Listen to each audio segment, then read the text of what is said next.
Alors aujourd'hui c'est parti pour une petite sortie grand large. Le temps est très très clair, l'eau calme, aucune vague. Il fait très chaud par contre, je sais pas si ça va donner quelque chose, mais bon, on verra de toute façon. Ah, ça fait plaisir de se retrouver sur les bons vieux spots.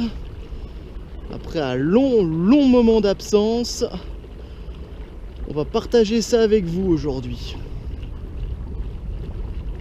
Partager cette sortie avec vous, je vais essayer de filmer le plus possible. En espérant de prendre du poisson, mais bon, la pêche, hein, d'en prendre pas beaucoup, c'est aussi le risque.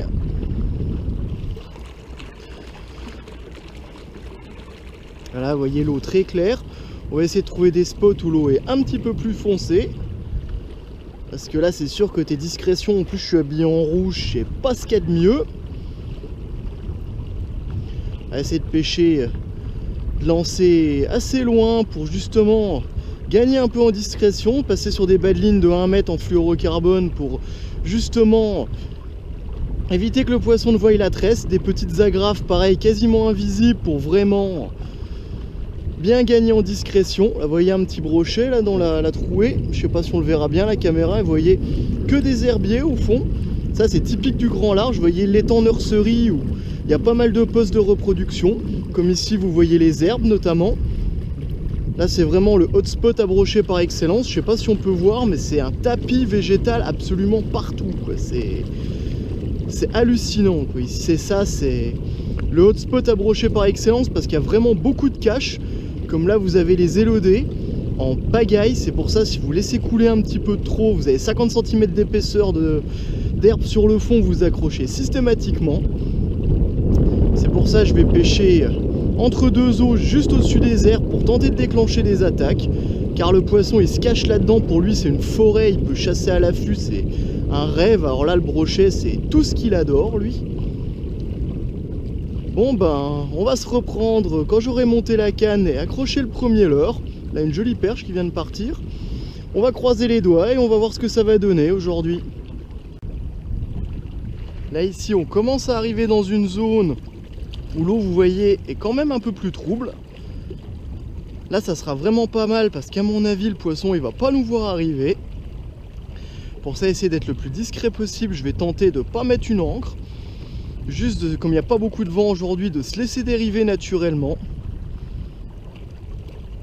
On va commencer bientôt à explorer ce poste là, je pense gagner quelques mètres pour faire une dérive naturelle. Vous voyez, par endroits il y a pas mal de gros herbiers quand même, là où le poisson peut tranquillement se cacher. Ah, j'espère quand même réussir à faire monter quelque chose aujourd'hui, du petit ou un petit peu plus gros si possible. Alors le choix de la canne, alors j'ai deux options, soit la 10-35 grammes ou soit la 15-80 pour essayer de lancer des leurres un petit peu plus gros. Ah, c'est toujours le choix un petit peu dur du début de la pêche. Je vais tenter la 15-80 au début. Elle est un petit peu plus tactile que l'autre, elle me permettra. Elle est vraiment très grosse celle-là, mais par contre, elle est d'une souplesse, elle est tactile. J'arrive vraiment tout à sortir avec. Celle-là, c'est le genre de canne où même si vous avez un silure accidentellement qui fait 20 ou 30 kg, qui vient dire bonjour à votre leurre, vous le remontez sans aucun problème. Hop. Alors, le choix du leurre maintenant. Alors, pour le choix du leurre, ici, comme il y a pas mal de végétaux, je vais prendre une tête plombée de 12 grammes. Je vais monter dessus un Sandra à 9 cm, comme là. Bon, celui-là, il a déjà bien morflé la dernière fois, comme vous pouvez le voir, les traces de dents, il en a un peu partout. Et je rajoute un hameçon voleur en dessous, un triple voleur. Comme ils attaquent par en dessous, c'est pour ça bien souvent ils n'arrivent pas à attraper l'hameçon du haut. Donc voilà, sur un fluorocarbone de 70 centièmes, une toute petite agrafe. Et hop là, on va voir ce que ça va donner. Premier lancé.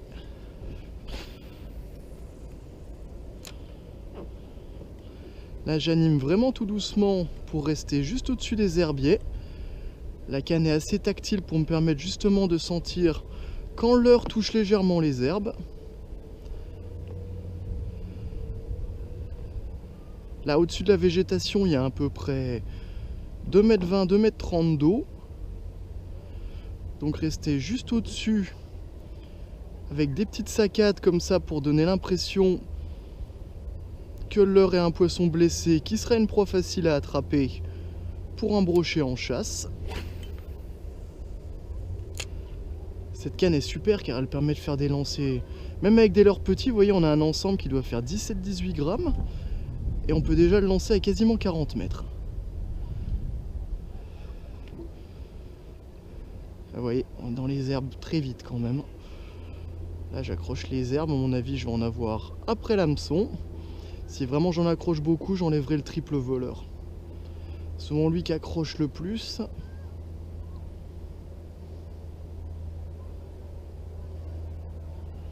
Voyez, regardez ça.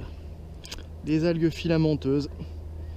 Ça c'est pas top, ça veut dire qu'il y a beaucoup de phosphate dans l'eau. Il y a pas mal de champs de maïs derrière, donc tous les engrais qui se retrouvent dans l'eau, voilà ce que ça donne. Des bonnes algues bien gluantes qui sont pas un plus pour le poisson non plus car il peut pas se cacher dedans. Et arrivé au petit matin, bien souvent ça pompe tout l'oxygène présent dans l'eau, donc on peut vite se retrouver en manque d'oxygène et le poisson peut souffrir au matin. J'ai encore accroché les herbes là.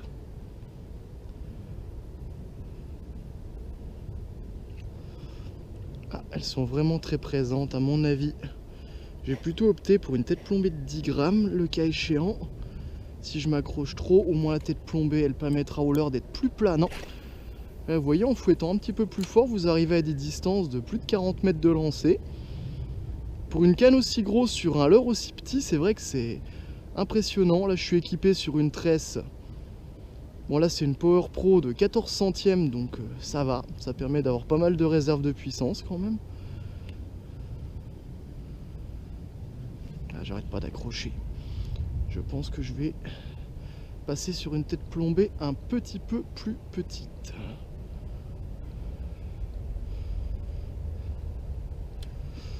Regardez.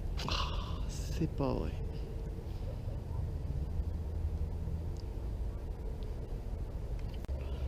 Là sur ce même poste je vais utiliser un Duckfin Shad en 9 cm avec une tête plombée de 10 grammes cette fois. Leurre plus léger qui sera plus planant et qui j'espère ne tombera pas jusqu'au niveau des algues filamenteuses. On va essayer ça tout de suite d'ailleurs, comme ça on sera fixé. Hop, premier lancer avec le Duckfin, toujours une distance bien correcte.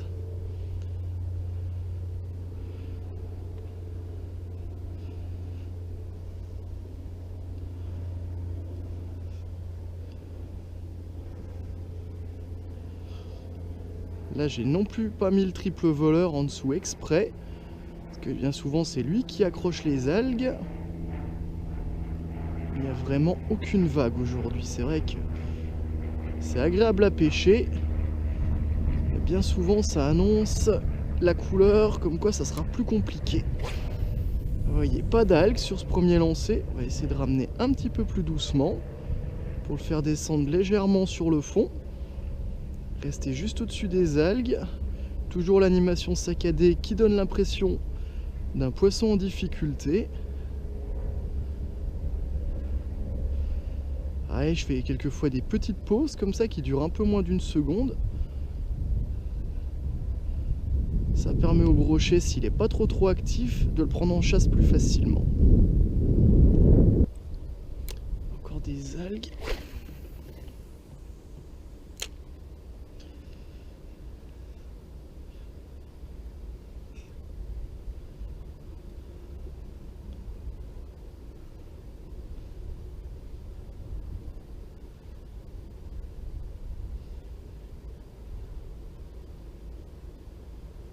Oh, poisson. Ah, ça va, au bout d'un quart d'heure de pêche, premier poisson. Là, c'est tout petit par contre. Vraiment tout petit. Ouais, un petit brochet. Hop, là je vais juste détendre le fil, vous voyez, pour qu'il se décroche. Comme ça, on le manipule pas et on évite de lui enlever son mucus protecteur. Ah, ils sont quand même assez réactifs sur le souple aujourd'hui, on dirait. Ah, il était vraiment tout petit celui-là, hein. En espérant que la taille va monter un petit peu. Mais bon, c'est toujours une touche, c'est toujours amusant. Ça fait vraiment plaisir après autant de temps sans aller à la pêche. Vraiment du bien de se retrouver à pêcher le carnassier de nouveau. N'hésitez pas justement à varier le poids de vos têtes plombées ou le poids de vos leurres. Justement, quand vous voyez comme ici, vous avez pas mal de problèmes avec les herbes.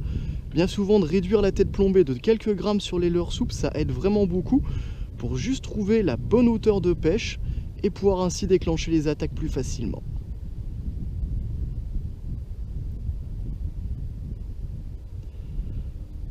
Pareil, hein, n'hésitez pas de varier un petit peu les animations.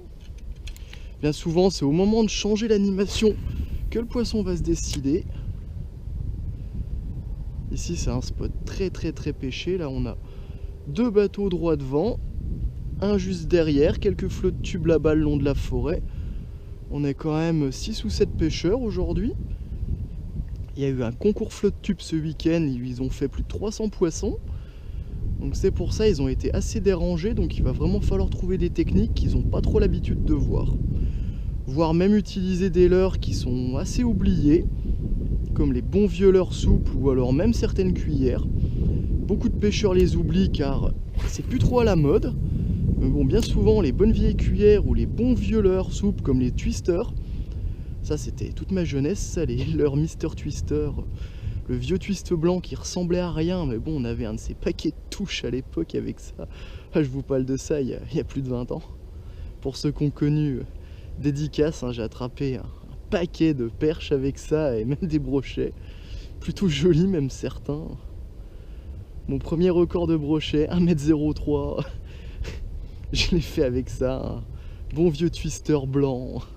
C'est vrai qu'on se demandait toujours, le poisson il peut penser que ça ressemble à quoi ce truc là, mais bon, c'est pareil, hein, les cuillères, un truc brillant qui fait gling gling, je pense pas trop qu'ils voient ça naturellement au fond de l'eau, ou alors faut qu'on m'explique, ils ont peut-être des banques avec des réserves de lingots, mais ils doivent aimer le bling bling alors les poissons.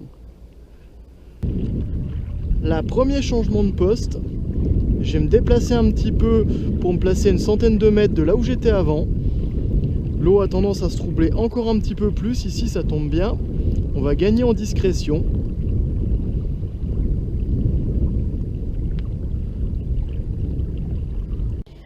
Alors là, pour continuer, je vais monter une tête plombée de 10 grammes sur un Sandra de 9 cm. J'ai aussi le choix avec un Shad GT 9 cm. Je le trouve un petit peu raide, mais je l'essaierai quand même après parce qu'il a une couleur sympa. Vous voyez les reflets bleus naturels. Là, je vais mettre le Sandra avec la queue perforée qui émet pas mal de vibrations.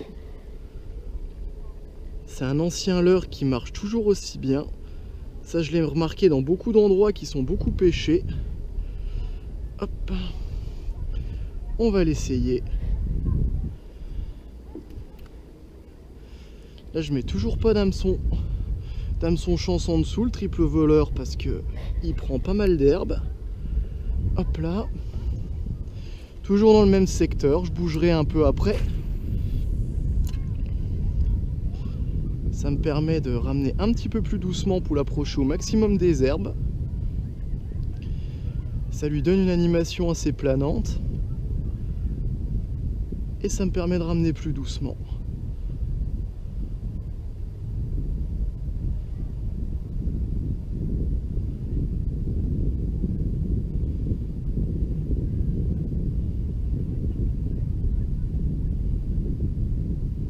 Ici, comme il y a l'air d'avoir un petit peu plus d'eau, je vais remettre l'hameçon chance sur le leurre.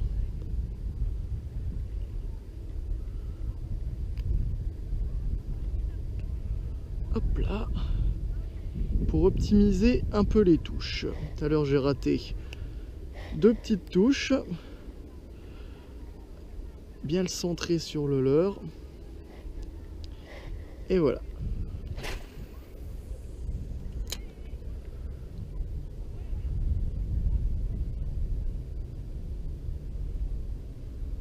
Là j'anime plus lentement que tout à l'heure pour m'approcher le plus possible des herbiers tout en évitant de s'accrocher dedans. Ça c'est la demi-mesure à trouver, c'est le plus difficile parce que faut à la fois ramener assez vite pour être juste au-dessus et pas trop lentement pour éviter d'être dedans.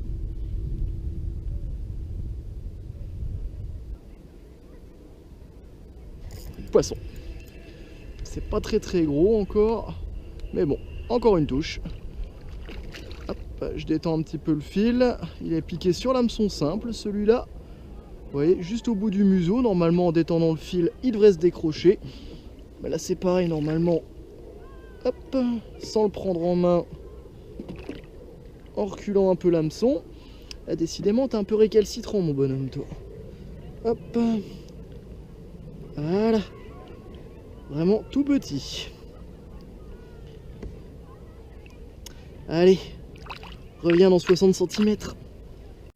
Ouais, tu viens à peine d'arriver, toi, deuxième lancé, c'est pas... Ouais, quand même, c'est... Ah, c'est bien, déjà. Toi, je viens à peine d'aller te chercher, boum, de lancer un poisson. Et dire que j'en ai fait que 2. J'en ai fait que 2 en 3 heures. Ouais, c'est sympa, elle est bien, cette petite canne. Ouais, elle va bien. Attends, emmène le voir ici. Il est pris sur quoi? Sur le chance ou sur... Ouais, attends. Hop. Ouais, il est pas si mal quand même. Hop. Ah, il a été pris par... Hop, voilà. Hop. Oh oui. Allez. Prends quelques centimètres avant de revenir. Mais là, il est pas très gros, mais il l'a bien avalé par contre celui-là. Ouais.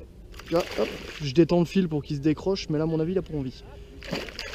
Oh, ah bah décidément, c'est l'heure là, tout le monde tape, tu vois. Là, il a pris ouais, à peu près la même taille que le tien avant.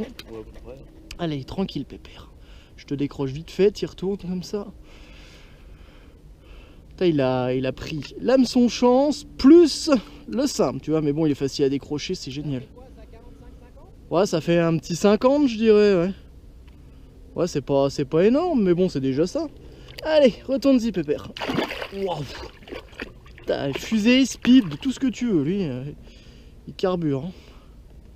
Il est ravagé, là, on voit qu'il y a eu quelques tapes quand même dessus.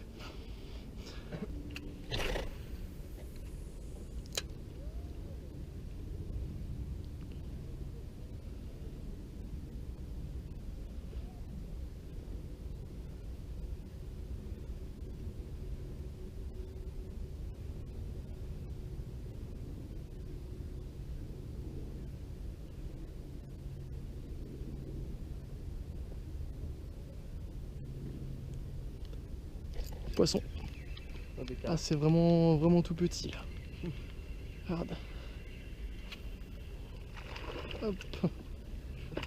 Je te dis, ils ont des heures, hein, tu vois, c'est un passage là, coup sur coup 2, tu sais. Je vais détendre le fil, tu vois, pour qu'il... Ah non, là il a l'hameçon chance, donc à mon avis, bah, tu vois, ça fait... Ah, la queue du leurre, il y a un morceau qui est parti d'un côté. Bon bah ça, il a fait ses 6 poissons, le leurre c'est bon, c'est réglé. Hop. Ah, il a pris l'hameçon chance, celui-là, s'il n'y avait pas le triple voleur, il serait pas piqué. Hop. Et ce qui est bien, avec les ardillons un peu écrasés, tu vois. Ah oui. Fini, il se décroche tout seul. Allez, bah l'heure c'est fini. Il est mâché, c'est le cas de le dire. Ah, il fera facile à digérer, celui-là. Oh la vache. Ah, c'est peut-être pas un silure finalement. Je suis pas dans le bon sens. Ah, là c'est mieux. Ah, tu vois, tu passes très vite de l'autre côté, comme ça tu lui laisses pas de mou, c'est génial. Bah tu sais, j'en ai décroché plein même en faisant ça. C'est vrai que ça me paraît même pas être un silure. Bah, en tout cas, ça a l'air lourd quoi qu'il arrive. Hein.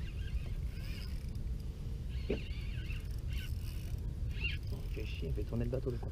Ouais, c'est un beau bec. Peut-être prendre les puzettes. Ouais, elle est où? Elle est à mes pieds. Bah, c'est pas très pratique. Vache, ce rush qui me met. C'est pas très pratique quand même. Non, on l'a pas installé en plus. Putain, ce rush qui m'a mis. Hop là. À la chasse. Hein, regarde là-bas. Il est énorme le poisson qui a été pris en chasse. Et il chasse pas sur du petit vif. Hein. Ah non, punaise. Tu m'étonnes. T'es déjà sur des spinnerbaits qui font combien? Ouh, ça fait combien? Ça fait plus de 70 ça. Il est beau, hein. Peut-être même 80 vu la dorsale. c'est bon ça. Ah, ça faisait longtemps, ouais.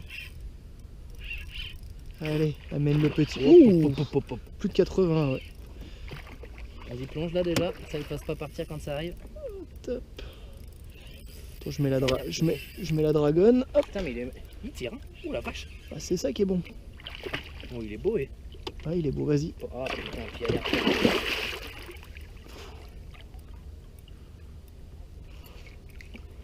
Tu vois qu'elle est pas quand même large. Merde, excuse-moi. Il faut qu'il plonge dedans quand même, mais bon, ça suffit. Ah bah il est. Oh pff, trempé. Ah, ça y est, ça me fait oublier un petit peu mon spinner là. Oh, il fait pas loin de 80, je pense qu'il fait un bon 76-78 à mon avis. Ah, je suis content. Faut le mesurer. Tiens, Merci. prends la salade avec, n'oublie pas. Hein. Merde, qu'est-ce qui se casse la gueule?